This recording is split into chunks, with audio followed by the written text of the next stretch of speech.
Welcome, ladies and gentlemen, to another episode of the South Central Podcast. I am your host, Ron Austin, and on today's episode, we are flying high. Why? Because today we are joined by a very special guest. Having visited over 60 countries, including Tanzania, Zambia, Australia, Nepal, she's a female VIP line pilot, meaning she flies some of the most important people on the face of this earth. She's been swimming in between tectonic plates, and she is now documenting her trek through the Nepal Himalayas to the Everest Base Camp. Joining us today is Captain Safia Hoesin. Welcome, and thank you for being here with us. Thank you, Ron. It's an absolute pleasure to be here. All right, so my first question for you really is having to pack up your whole life into one suitcase and move to the Middle East for a job opportunity. How was that experience? Because it sounds scary. Well, it was both intimidating and it was also really exciting. I was travel starved at that time. And even though I was going to be traveling for about 24 hours in economy because the company was paying for my ticket, I didn't care. I was really looking forward to being on a 16-hour flight with like a changeover. Like, it sounds insane to me now that I was excited for that back then. But it was also really scary because I was moving to a new country and I was just so ready to make a change in my life. I didn't even Google the weather. I moved to Qatar first in the Middle East. I didn't even Google the weather. And I got there in March and it was actually really cold. And I could not believe that it was cold. And I had one jumper that I brought with me from Trinidad that I'd used on the airplane, and that lasted me through. So it was a scary but exciting experience. So I have to ask you, when you first landed, you saw this, was the sun out? Yes, it was the morning. Were you surprised at how cold the air was? Yeah, we parked in a remote stand, so it wasn't like we had the connector to the terminal, but we had to walk down this airplane stairs and be put in a bus. And I literally stepped out of the airplane. I was like, oh, I'm cold. I could not understand what was going on because I was in the desert, so I had no idea what was happening. So what would you say is like some of your biggest challenges moving and being in that new environment? So after the cold weather came the extreme heat. The weather in the Middle East sometimes can get up to 50 degrees Celsius. So at the time when I first got to the Middle East, I was flying helicopters that did not have air conditioning. And honestly, it was like having a blow dryer in your face. Yeah, you'd walk to the helicopter, and a short walk to the helicopter, you'd be sweating, and you would sit in the helicopter and do your flight, and you would dry off, but you'd be so crispy after when you land. Like a jump out of pack of cricks. Exactly, and then you land again, and you just get sweaty, and it was learning to hydrate was a learning experience. Did anything remind you of home? The only thing I would say reminded me of home is I guess some food. They have a lot of what I love about the Middle East is that there's so many cultures that live within the Middle Eastern area. So you would have a lot of Indian food like gulab jamun and jalebi and curries and that sort of thing. And of course, they celebrate Eid like we do back home as well. But besides that, nothing really. And also, getting back to your question before, what was the biggest challenge? It was actually one of the things for me was getting used to working with different nationalities and their accents, like understanding their accents.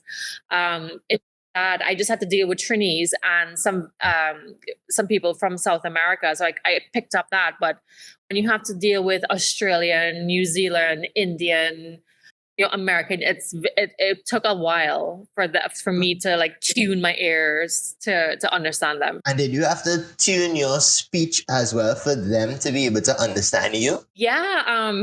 Okay. One day, a Pakistani, he was an operations officer. I was asking him a question. He was like, Safia, you need to tell me that again because you have a very sing-song voice. And I was like, the irony of you telling me I have a sing-song voice. So when I'm speaking to different nationalities, I have like a fairly neutral accent. Some people will say it sounds American. Some people will say it sounds English. Some people are surprised that I speak English so well, apparently. And then, of course, when you're talking to air traffic control, they have to understand what you're saying, right? Like it's very important for safety and for the person sitting next to me understand what I'm saying. So my voice I do change it to circumstance. Like as soon as I land in Trinidad, my accent goes straight back to Trini. So And take back immediately. exactly. For younger people now who may be at that age 26, 27, 28, who considering, okay, I have this dream, but I'm not really sure how it is I want to pursue it. I want to move out. It may require me to move to another country. They may be really, really scared or maybe even frightened to make that leap into that new part of their life. So what advice would you really give to especially girls in terms of following your career path, going out there and stepping out, getting a new apartment, getting a new job, even though it might be a little bit scary to really take that step forward? Yeah, and it is scary. Even as you're saying, getting a new apartment, I would say it's kind of difficult, especially if you're doing it on your own. Like I did it on my own. I would say take little steps, right? Like go to a restaurant by yourself, go to the movies by yourself, take a long drive by yourself, and learn to trust your instincts. If say you're going to make a big move, like moving to another country, research it. Social media is I have a love-hate relationship with social media. I find it quite destructive. But the good things about social media is that, like on Facebook, say you're moving to Timbuktu, there is bound to be a page called Expats in Timbuktu where you can write, ask questions, and get as much information about what you're going to do. The biggest thing I would say is that if it makes you excited, then I always tell people, if it makes you excited, you really, really, really should do everything you can to go for that dream. Go do the thing that you want to do, and don't let fear hold you back. Like if I had let fear hold me back, I would have done nothing with my life. Yes, so with that being said, now I need to ask you, when you got your Canadian commercial fixed wing license, did you get that feeling of this is my golden ticket? This is the start of my career? So I always wanted to be a helicopter pilot because I grew up seeing the helicopters looking for marijuana, unfortunately, where I live. And I remember going on a school holiday and we went to the airport and there was a Black Hawk helicopter there. So helicopters were in my heart, like not airplanes, but airplanes were cheaper to fly at the time. They're all to fly. And the first time I flew in an airplane, I did it in Trinidad. And that was kind of this is my first step into aviation. And I continued on to Canada to get my airplane fixed wing license. But when I finished the license, I didn't feel excited to get into the airlines. Like I knew there was something else for me. In fact, there was an airplane called a Zling in Canada, and it had a stick instead of a yoke, a stick just like a helicopter. And I actually went into it to fly it just because. So I doubt in Canada it was definitely a changeover, crossover point for me. How many countries would you say that you have visited thus far? Oh gosh, I think it's about 60 right now. You have any ones that you really, really want to go to that you haven't reached as yet? I really want to go to Antarctica and Ecuador and Chile and Greenland, and I want to go to Iraqi Kurdistan and Socotra. There's like a whole list. Yeah, I want to see the whole world, to be fair. So I have a question regarding something a little bit more on the danger side of things. Yeah. When you experienced the failure of the component on the aircraft that you were piloting before it took off, you said if the plane had took off about 60 seconds after, the plane would have crashed. How was that experience, even going through that, knowing, okay, if we did only take off, that would have been it? How did that impact you? So it was in a helicopter, and I actually went to work that day kind of pissed off. I was angry about something at work. But I had really early on in my career, it was like, and somebody told me this, they were like, never fly angry. So I think as a pilot, you have to compartmentalize your emotions. So I was like, okay, I'm going to go fly now. I'm going to get my job done, and then I'll deal with whatever after. So we had started the helicopter.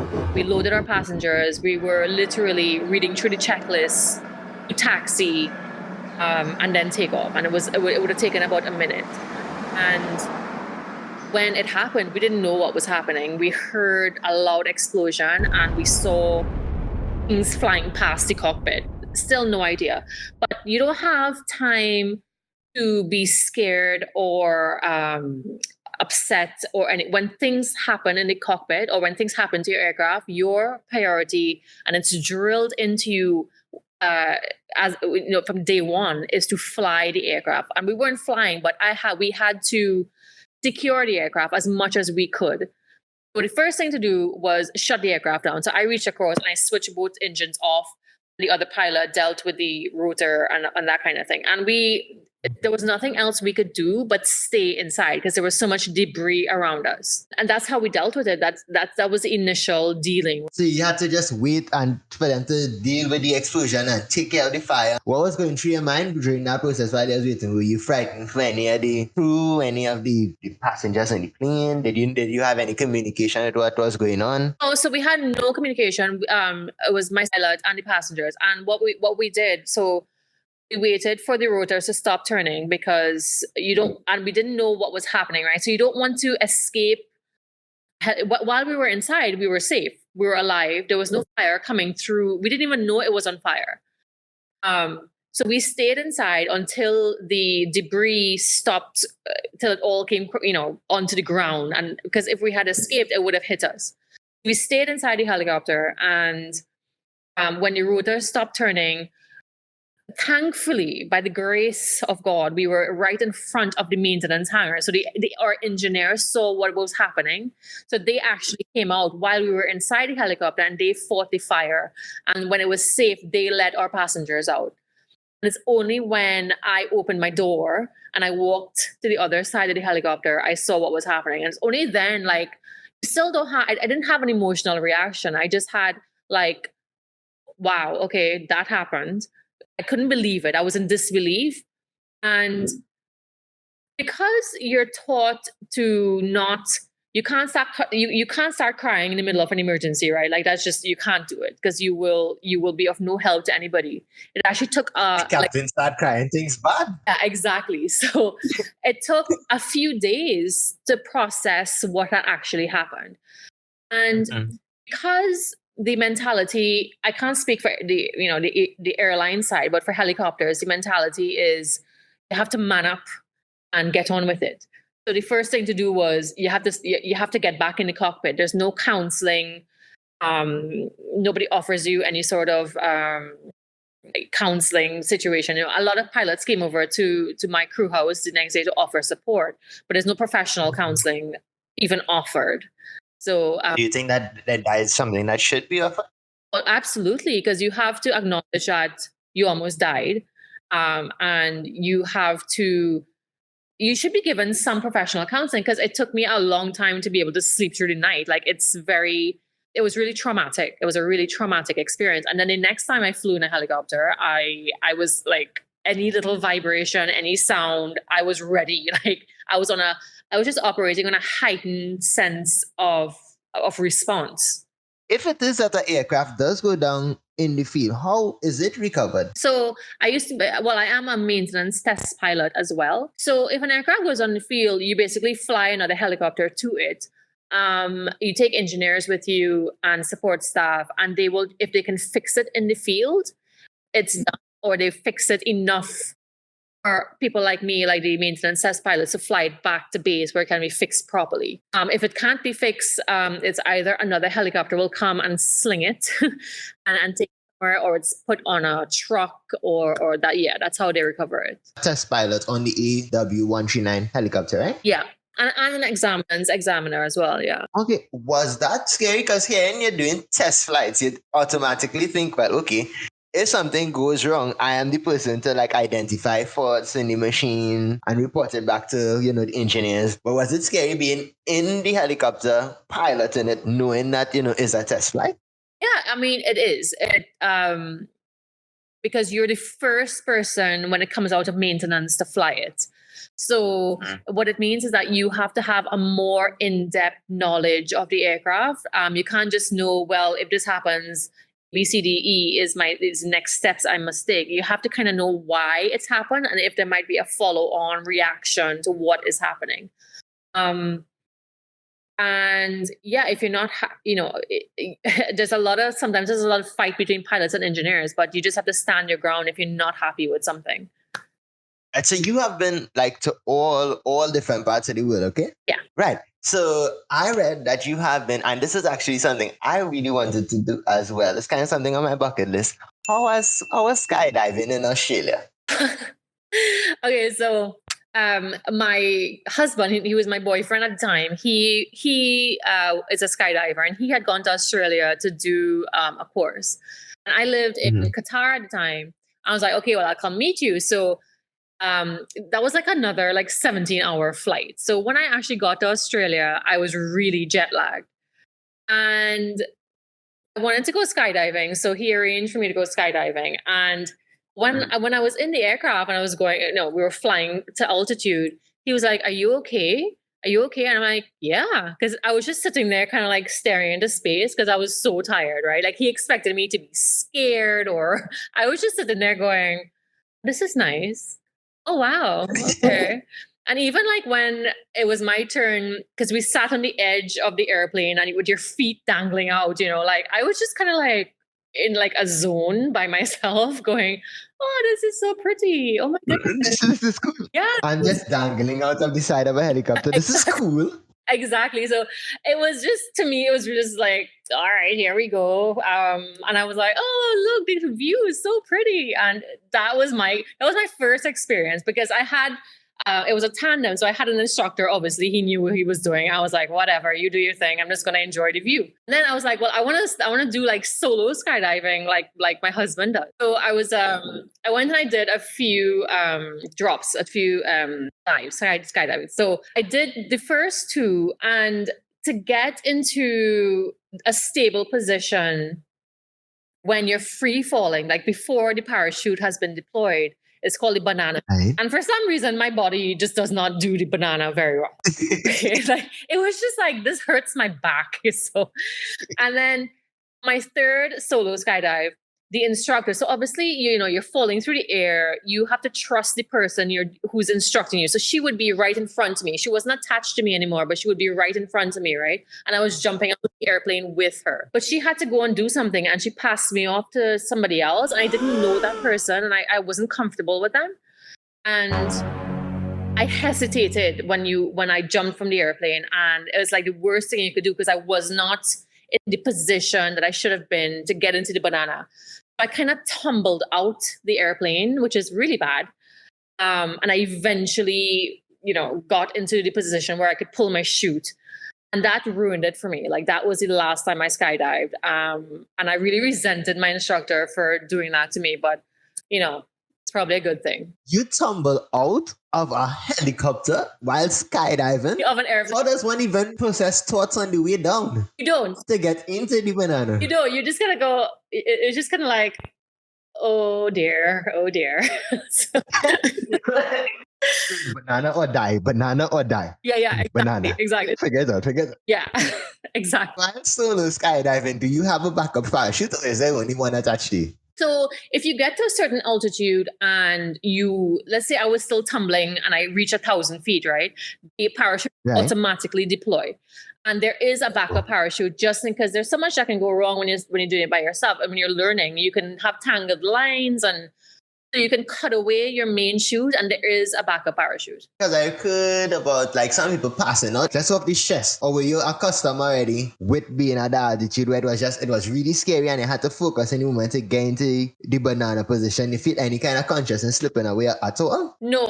There was no loss of consciousness. You when you're in free fall, you're hearing the air rush past your ears, but you're on the highway. Yes, yeah, exactly. But you're concentrating on the drills that you learned on the ground. And you'll have to give thumbs up, and you have to pretend you're reaching to pull your chute to make sure that your instructor is happy to with what you're doing or what they're teaching you. So you're not really you don't have time to look around or do anything. You're actually just concentrating on drills at that point. Also, it's not like you're free fall and then you just, hey, look at, there's the Twin Towers across there. No, no, you have to, like especially when you're just started learning, you have to like keep an eye on your altitude. It's like a watch. So you just, you keep looking at it, and you have a certain altitude. You have to pull your chute, and you have a little bit of time to go, okay, well, I'm really ready. Everything looks very small right now. But yeah, most of the time when you're just starting to learn, as in opposition to like when I did it in Australia, where I didn't have to worry about anything. I was just there like enjoying the view. When you're doing it by yourself, you're responsible, right? Like you're responsible for your own life. So there's a lot more going on. With your time in the Republic of Congo, I believe is in the Mount It's in the so we climbed to Mount Nyiragongo. Nyiragongo. Thank you for that pronunciation. Yeah. Nyiragongo volcano. Sleeping on the side of a cliff, the toilet with the view. I went back and watched the vlog that you did. Oh my god, it was really nice. Oh, thank you. You're welcome. So how about, what was that experience like? And are the Congo gorillas scary? They're extremely scary. So to get to Democratic Republic of Congo, I actually flew into Rwanda and spent a few days there, and visited the genocide museum there, because obviously there was a genocide many years ago. And I would recommend anybody who decides to go to Rwanda to visit it, because it is a very stark reminder of how people can be turned against each other, like neighbors were killing neighbors, you know what I mean? Anyway, after Rwanda, we had a driver take us over the border to the Congo, and it's almost like a different world. Like Rwanda is green and lush, and then you cross the border into the Congo, and it's chaos. Like it's a lot of chaos, and because the security situation there is constantly in flux, we had to go with a reputable company. So we went with the Virunga National Park, and they provide armed protection for us. So we had a vehicle in front of us, a vehicle behind us, and rangers with us in our vehicle that were all armed. My husband is ex-Irish Army, and so he could see that like they actually knew what they were doing, like how they held the weapons and how they did their convoy or whatever. He was really impressed with how they were acting. And what was amazing as well, the fact that there were women rangers. Like I was really happy to see that. When we were there, we did the Mount Nyiragongo trek, and that was honestly one of the most amazing things I've ever seen in my life. It's like, a really strenuous trek, and then you get to the top of this volcano, and you can like look inside it and see the earth bubbling, and it's the world's largest lava lake. It's the size of 2 football fields, and it doesn't look like that because you're so high up and you're looking down into it. And you're hearing, like, we slept on the side of the cliff because that's like the only place you could put up a structure to sleep in. And you're hearing like gas explosions all night long, like was just, I couldn't believe I was looking into the earth. Just dangling from the side of a cliff with glass explosions going on behind you from a volcano. How do you sleep through that? I'd just be up like, okay, this is what we do now. No bed underneath, man. We cool, we chilling. I was like, whatever, I'm tired, I'm going to sleep. So. And then of course, like, because you're on the edge of a cliff, and even though you have a headlamp, the toilet, they had put it like down the cliff, so you had to like walk to use the bathroom. But it's like one of the best views in the world, because you're actually looking into the crater of another volcano, and you're looking into the DRC. So yeah, it's one of the best views I've ever had using the toilet. But I did not go to the toilet that night. Whatever I had to do, that held in till the morning when there was like proper sunlight. I just have to pee every 15 minutes. Yes. I'm not even leaving or the side of a cliff to go with a headlight on. Exactly. Jesus. Yeah, and then the gorillas. So yeah, I want to see the silverback gorillas, which are an endangered species. And we went again with the rangers, and like this is, I mean, I grew up in thick forest. Like I've never seen forest like this before. Like it's suffocating. There's nowhere to move when you're inside. So the rangers had to cut the vines and stuff for us. And then you'll just You'll just walk into a clearing and there'll be this family and they're huge, right? Like the mama gorilla was very like, she had a little baby and she was very protective of baby. Yeah, there was at least like 5 or 6 of them. And there was like a little toddler. And he was like, Tan, he wanted attention. So he was swinging from the vans and doing tricks. And yeah, he was very entertaining. And then his daddy showed up. And we were there for like 2 hours, right? Like, which was very lucky because sometimes you don't even get like 15 minutes with them. We got 2 hours with them. And then Daddy showed up and Daddy made a noise, which indicated that we should leave because he was not happy. So it was. Ooh, that's immediately my next question. I was like, you was with the toddler and no gorillas actor? Yeah, exactly. Well, the toddler was doing his own thing. Right? The toddler left mommy and was just like swinging and jumping and in between everybody. You don't touch them. You have to wear a mask on your face because you don't want any human diseases to be passed on to the the gorillas. And okay, the toilet with the view. How is that experience? Because I was like, if I use that toilet, I don't think I'd leave with that type of view. Well, it's still a hole in the ground, yeah. It's not a toilet that flushes. So you go, you do your thing, you hold your breath, and you leave. Like, okay. So now I need to ask you, snorkeling in Silfra between tectonic plates, mind blowing in of itself to even say out loud. Yeah. How was the experience? So I was never really comfortable in water because I learned to swim in my 20s, right? I didn't grow up in a community that had a swimming pool where we got lessons or any of that kind of stuff. So I learned to swim really late in life. And my husband, he was diving. So he wasn't with me to like hold my hand or anything. So when I have to wear a dry suit and it covers your head, it covers everything.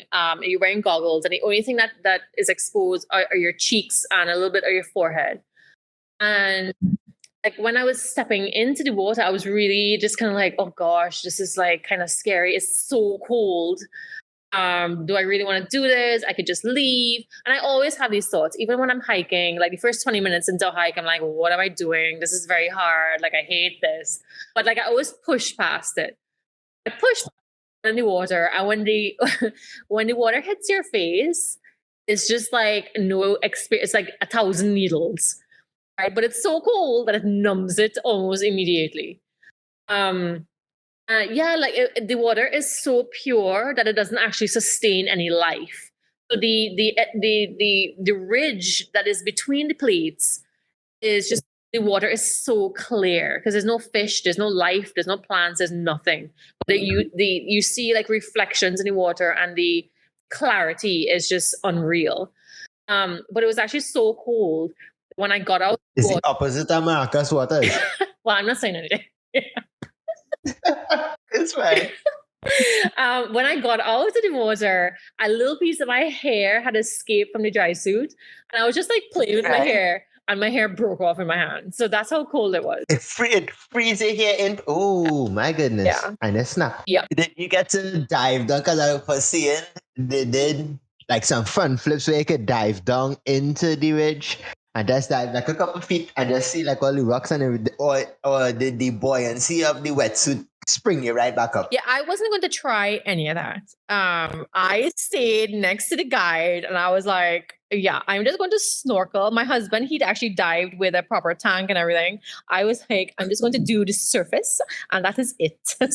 So there is the option there where you can snorkel with the tank and everything and go down. Yeah, there's an option to do like a proper dive. All right, perfect. That'd be cool. I would like to go there and snorkel with the tank to go down. Yeah, it's really cool, yeah. Okay, and how was it flying past the Burj Arab, if I pronounce it correct? So the Burj Khalifa is the tallest one in the world. That's in Dubai. So there's nowhere to land on the Burj Khalifa. You can land near it, but there's no helipad on Burj Khalifa. But I've landed on the Burj Al Arab. That's the one that looks like the sail.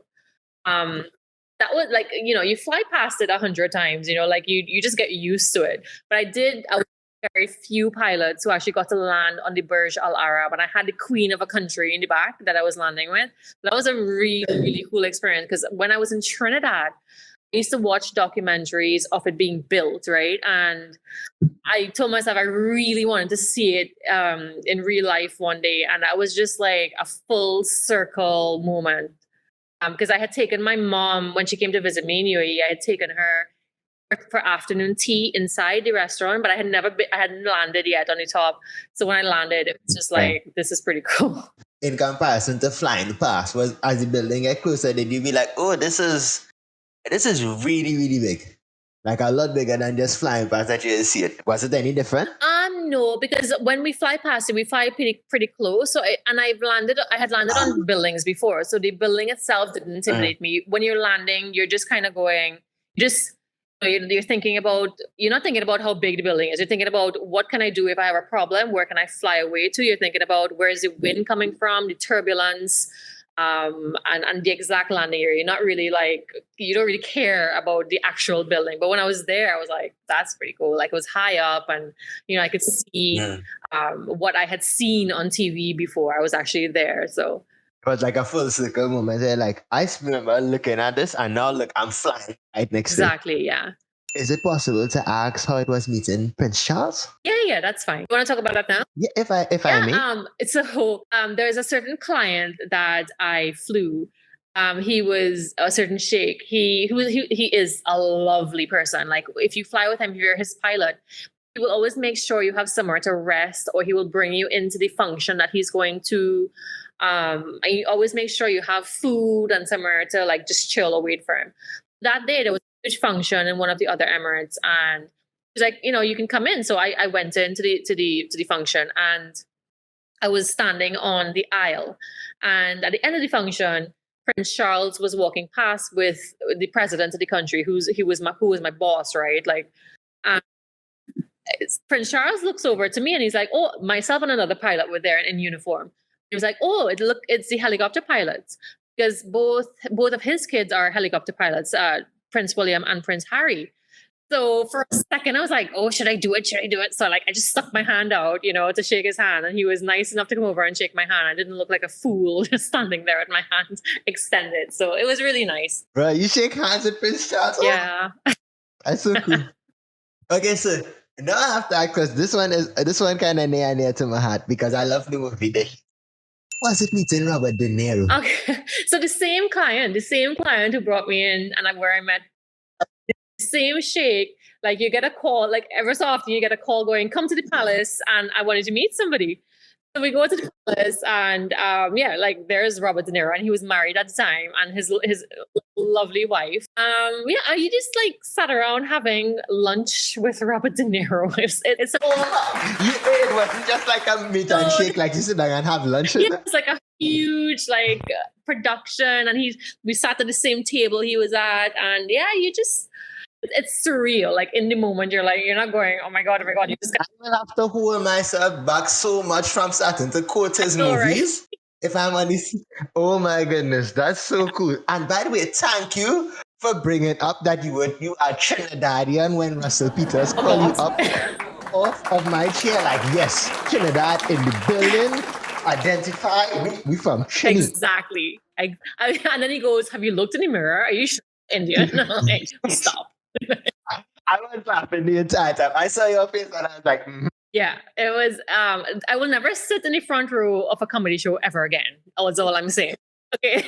I was a cadet for a couple of years, and I still have friends and colleagues and contacts who keep in the Air Force and keep with the service and maybe going through like situations and that kind of thing. And I know it's something that you and I would have dealt with while it is you were in Trinidad and working. And the question I had to ask you really to try and help these cases, what challenges did you have to face being both female and West Indian in a mostly male-dominated industry?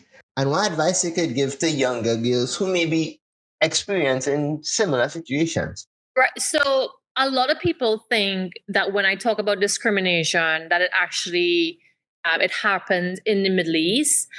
But it is, in fact, the reason why I left Trinidad to move to the Middle East. And it didn't stop in the Middle East. But what was really surprising in my experience was that most of the discrimination I faced, it came from Obviously, because the industry is mostly made of men, it was mostly men, but it was Western men. Arabs were welcoming. Like, of course, you'd have one or two who have a problem, but they were mostly welcoming. And me being a dark skinned woman, to some people, it offended some people that I like, why, how did I get into the industry? How did I get to where I am? It was like a double whammy for me, From my own experience, the only thing, what I accepted it for too long. I didn't do the things I'm about to tell you should do. So what you should do is document your experiences. Don't take phone calls. Like if you go to complain about it, don't do it via a phone call. Do it via email. And if your manager calls you, instead of responding to the email, you write back after the phone call. You go in, as per our conversation, blah blah blah. Always keep a paper trail. And you always cover your backside, always. Because if it gets to a point where you have to go to court or you have to take it to a higher supervisor, you need to be sure that you are showing that you're documenting and it's not going anywhere. Yeah, it's not he say, he say. Exactly. Kind of thing is, I have proof of what it is I'm talking about. And stand up for yourself. Like when something doesn't feel right, like when somebody is being a bully, and sometimes you think, well, they have the right to act like that because they're senior to me, and no. Yeah, they have the rank. Exactly, they don't have the right to treat you like on anything less than a professional. And if they have a problem with you, they have a process in which to complain about you as well. All companies have it. Stand up, and just stand up for yourself. And if it's not being taken seriously, like if it's getting really bad and it's not being taken seriously, escalate it. Always escalate it. There's a lot of fear in aviation, especially in Trinidad, that when you make a fuss, like if you start complaining, that you'll be blacklisted. And a lot of times you are blacklisted. But it's either you put up with it or you're blacklisted. There's no real in between there, So you have to make a decision, and it's a way for some certain companies to just cover it up, because the person who is doing the bullying and the person who's being discriminatory, they are more important and they don't want to piss them off. So you are the pleb. At the time, I was a co-pilot. And I was dispensable. So yeah, it's all about documenting your experiences and going through the right to read your HR handbook. And always remember that HR is not on your side. HR doesn't work for you. HR is not paid by you. HR is paid by the company. So you have to do things by the book, or else they're gonna, their side is usually on the company as well. So you have a lot of things working against you, but do things properly when you're documenting and complaining about your situation. How you think the aviation industry in particular could be made a little bit female friendly for girls who now enter in the industry? Okay, so the thing about aviation is that a brown pilot, a black pilot, a girl pilot, a boy pilot, you're still a pilot, right? Pilots are just pilots. There shouldn't be any any difference, because I do the same job as the person sitting next to me who's a man, and he does the same job as me. And we should all be viewed as equals. Now, the only thing you should be judged on is your performance. Like if you're just not performing, that should be an issue. It shouldn't be, oh, well, I know she's going to do bad because it's a woman, And when I first got into this industry, when I was doing my interviews, like I was a baby pilot, I was told that one company had a problem with me because I was a female, and they were wondering how I was going to act when I had my period. Like that's the kind of nonsense we had to deal with, right? They were going, well, she's going to have mood swings when she's on her period. It's like, yeah. I can't believe you really had to endure that in this day and age. Yeah. But on the other side, women coming into the industry, and this does not happen often, but I have seen it happen. It's very few and far between. They're coming into the industry and they think, well, I'm a lady and I need to be treated differently. That should never be a mindset. I've always said I'm not a female pilot. I'm a pilot. And that should be your mindset. You're going there to do the same job and you should be judged the same way. That is where we hit a wall, because we're not judged the same way. We're always expected to do twice the amount of work to be given half the recognition. Now, you experienced the locker incident while you were in Trinidad, right? Yeah. And especially in that type of situation where it is that it moved past, now you have witnesses. Yeah. People who see in this incident, who see in this type of bullying going forward. Yeah. Where somebody might be thinking, okay, if it are people who see in this, my locker just being kicked in, what an email could really do. Yeah. People might be thinking that same thing. How would you even deal with that type of situation given the knowledge that you have now? Right. So I'll explain what the locker incident is for the audience. The locker incident is a senior pilot. I had reported him for bullying, and he decided to kick my locker in at work in front of people. And the only reason I knew it was him is because the people who saw him told me. Now, I would have written an email. I would have contacted a lawyer, and if he wasn't fired, I would have taken him to court because I should never have been made to feel unsafe. Somebody like that should never be allowed to work. Back then, we were all scared of him. It wasn't just me. It was the people who he did it in front of. And he did it in front of them because he knew they wouldn't do anything because they were all scared of him. And I wasn't the only person that he bullied. He bullied many people. And I know for a fact he still works there. And there were people before me and people after me who have experienced the same level of abuse. Yeah, I think it's important for people to know how to fight that level of abuse because you shouldn't be having to go through that because somebody have a rank over you. Yeah, exactly. I would have, if I would have taken my own advice I've just given, I would have documented it, gone to my superiors. If they chose to do nothing about it, I would have gone to a lawyer and dealt with it that way. That's the people who have a rank over you, but now it have, I know girls as well, who dealing with, it may not be with somebody who have a rank. They may be studying, okay, Tanti and Auntie have a particular way that they know how to do things. They have particular views and traditions and stuff that they keep and they expect me to follow it. But my view on the world and the things that I want to pursue may not be indirectly in line with what it is that they're trying to bring towards me. I acknowledge where I come from and I appreciate the tradition, but I want to follow my own path. Could you speak a little bit on even breaking away from certain traditional type thinking and moving on to, I really need to follow what it is that has set my heart on fire? So the word stubborn has a lot of negative connotations with it, but I consider myself quite stubborn, but it's not a bad thing. I just know that we have a life that we're gifted with it, and I can spend the better part or most of it trying to please other people. I'm just giving an example. I'll give you an example as a wedding. Say you spend $1,000 on a wedding.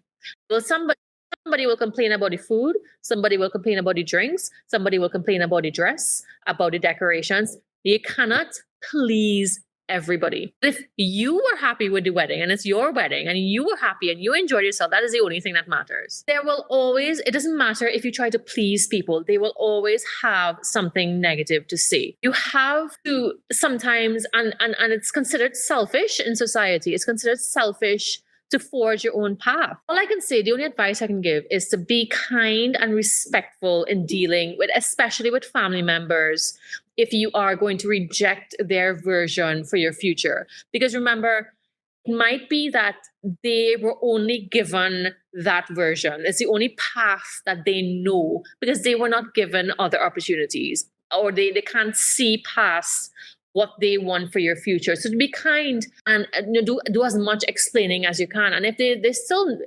decide to kick you out of the family or whatever, you have to ask yourself, well, am I still happy doing it? Am I still happy pursuing my dream? And just know that making yourself happy, doing things for you, it's not selfish. I think it's kind of what put earth to follow ABCDE, right? You put on earth to go, maybe I can do something else with my life. Maybe I can, I love painting. Maybe I can be a painter, I don't have to be a doctor or a lawyer. It's perfectly fine if that's what you want to do. But if you don't and you're doing it to please mommy and daddy, you're not. Every time you go to work, you're going to be upset. Every time you come back after a long, hard day. And this is something I tell people as well, right? Like there's this saying and it goes like, do something you love and you'll never work a day in your life. That's not true. I've hated days that I've worked, because they've been long, I've been hungry, the company was treating me badly. But do I love flying? Yeah, absolutely. I wouldn't do anything else. But imagine not liking what you're doing and having to deal with all the other bits, the politics, the cut and pay, a coworker you don't like. Imagine not liking your job and having to deal with that. What would you prefer? You prefer having a little bit of joy in the things that you do and having to deal with the bad things as well, or just being unhappy all the time? Eat little and live long. I'll take the teaspoon of joy. Exactly. Safia, we have blown through all of the questions that I have for you. Most of Okay, them, cool. really. Is there anything else that you wanted to mention? Anything you wanted to add? Any message that you want to send on to your fans? I just want to say, like, you probably see it like, like a quote, like follow your dreams, do follow your dreams. But I think what people don't understand is that when you're following your dreams, you have to actually like take a step forward and action it as well. Even if it's like a small action every day you take to follow your dream. You can't just daydream about your dream. You have to actually make little steps, and those little steps will eventually grow into big steps. I read a book recently. It's called Atomic Habits by James Clear, and I actually do a lot of the things he recommends, but I would recommend it to anybody who wants to have, wants to take that first step forward in whatever you want to do, whether it's like looking for a new job or exercising or whatever. It's about action as well. And I just hope that like happiness and being happy is something that people take into consideration when they're choosing a career or, a path in life. Like it really does boil down to if you're going to be happy. I must say that I totally agree with you because a couple weeks ago, when I took up I believe it was the Express, and read the article that you were in, I was initially so nervous to even DM you. I mean, like, would you be interested in appearing on the podcast? Because I know time difference and you're flying plenty. And I was even going back to like my family, like my mom, and I was like, Mom, on the message, just listen to find out if they'll be open to going on the podcast. The podcast is something that I'm really trying to, develop. Yeah. So like even taking that little step to send you a message, she'd be like, hi, we have this, and we have a very small following. Even that little step, and just to get back down, when you reply and said yes, you'd be interested, I was like, I messaged my client, I was like, you would not believe who just responded to. If you have a dream and you want to follow it, you had to take a small step towards following it every single day. I completely agree. Safia, I am so thankful for you taking the time out of your day to appear on this platform. And thank you so much for inviting me. It was a lot of fun. I loved all your questions, and I wish you luck. Like I hope to see your podcast, all over. And best of luck on the next flight. Thank you very much. We'll talk soon.